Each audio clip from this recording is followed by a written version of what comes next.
জামুগুৰিহাটৰ চৌকিঘাট দলঙত অঘটন এজন ব্যক্তিয়ে চৌকিঘাট দলঙৰ পৰা জীয়াভৰলী নদীত জাপ দিয়ে।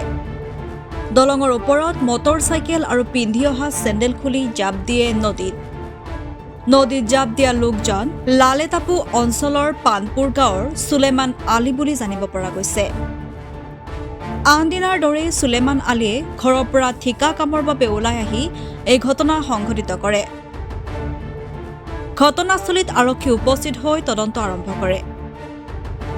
সুলেমান আলীয়ে কি কাৰণত ঘৰৰ পৰা ওলাই আহি নদীত জাপ দিয়ে সেই সন্দৰ্ভত বৰ্তমানেও একো জানিব পৰা হোৱা নাই। ৰাতিপুৱা মোৰ দেউতা ঘৰৰ পৰা ওলাই আহিছিলে আৰু কামলৈ যাম বুলি ওলাই আহিছিলে।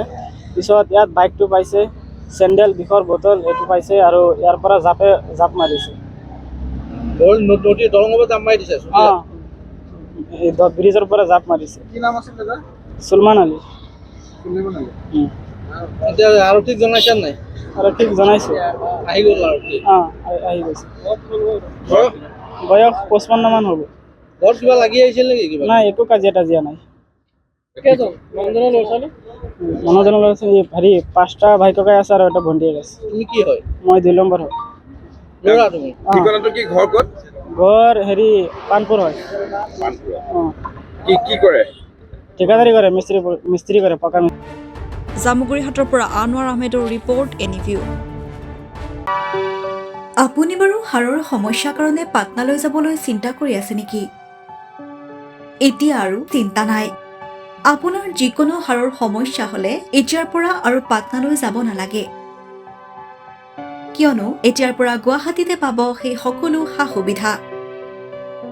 গুৱাহাটীৰ আমিনগাঁৱত অৱস্থিত Patna orthopaedic and multi speciality হস্পিটেলত কম খৰচতে পাব সেই সকলো উন্নত মানদণ্ডৰ চিকিৎসা সেৱা, য'ত অভিজ্ঞ চিকিৎসকৰ দ্বাৰা সম্পন্ন কৰা হয় বিভিন্ন ধৰণৰ হাড়ৰ অস্ত্ৰোপচাৰ।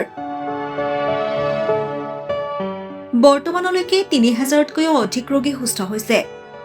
हमारे हॉस्पिटल में ऑर्थोपेडिक्स से रिलेटेड हर तरह का इलाज जैसे कि joint replacement, trauma surgeries, spine surgeries, Ilizarov surgeries और की होल सर्जरी जिसको आर्थ्रोस्कोपी कहते हैं, उसका इलाज संभव है।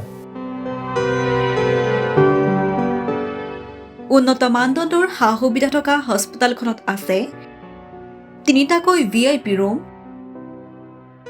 11টা কেবিন, জেনেৰেল ৱাৰ্ডত আছে 12খনকৈ বিচনা তথা 7খনকৈ বিচনাযুক্ত ICU। তাৰোপৰি এই হস্পিটেলখনৰ ভিতৰতে আছে ফাৰ্মাচীৰো সা সুবিধা।